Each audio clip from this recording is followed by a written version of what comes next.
Hi, this is Jay Wilson, Game Director on Diablo 3. Today I'm going to tell you about a new feature we've added called Artisans.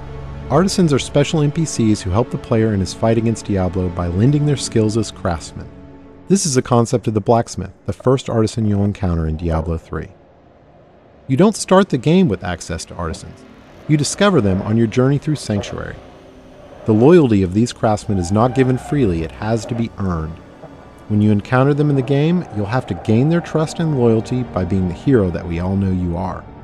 Once you've gained their trust, they will follow you throughout your adventures, aiding you any way that they can.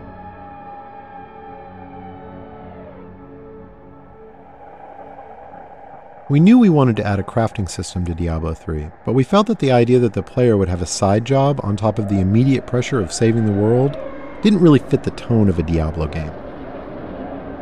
We also didn't want the player to have to spend a ton of time banging on an anvil when they should be out killing things. So instead, artisans will do the crafting for you. As you can see, the blacksmith has set up shop in New Tristram and is ready to help out. Artisans can act as a normal vendor, selling a variety of useful items and purchasing anything you don't want to keep in your bag. All artisans can also craft certain items, depending on the type of artisan. The blacksmith mostly focuses on weapons and some types of armor. On top of that, all artisans have special abilities unique to them.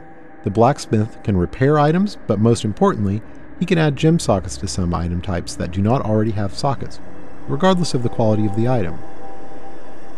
In addition, all artisans have training options so you can upgrade them, and talk options for that all-important gossip about what's happening in the world of Sanctuary.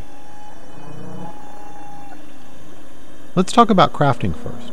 Crafted items are meant to be an alternate way for the player to acquire items.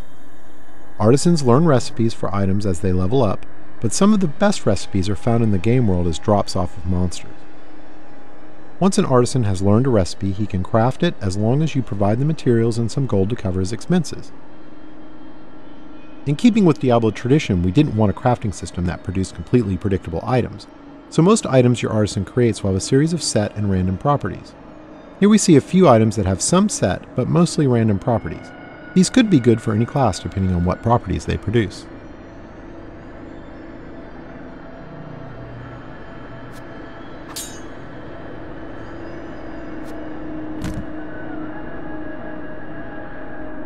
The main special skill of the blacksmith is his ability to add gem sockets to specific item types.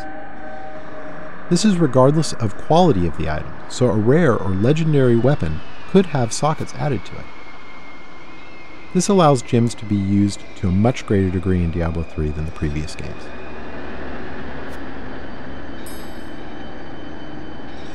To craft items you need materials. Materials are acquired primarily through salvaging. You can use a special artifact you acquire that allows you to break items down into materials that can be reused in the crafting process. This has a couple of advantages. Less trips to the vendor to sell items because you can easily break them down while you're adventuring, and any items you don't need you can recycle in the hopes that they can be turned into something better. Artisans can be improved over time. The artisan does this by using crafting materials you provide him to train and practice. As you can see, once you've acquired the right materials, the upgrade process is quick. The goal here is to put the time investment into acquiring the materials you need through fighting monsters, not have you spend tons of time in town with your vendor. One of the great things about artisans is that they are visualized in the world. As you can see, now that the blacksmith has leveled up, the look of his shop is improved. Here's an example of how much a single artisan can improve throughout the game with this fully upgraded blacksmith. Once you're done dealing with your artisan, you're free to take your newly acquired fat loot and return to monster fighting and rainbow viewing.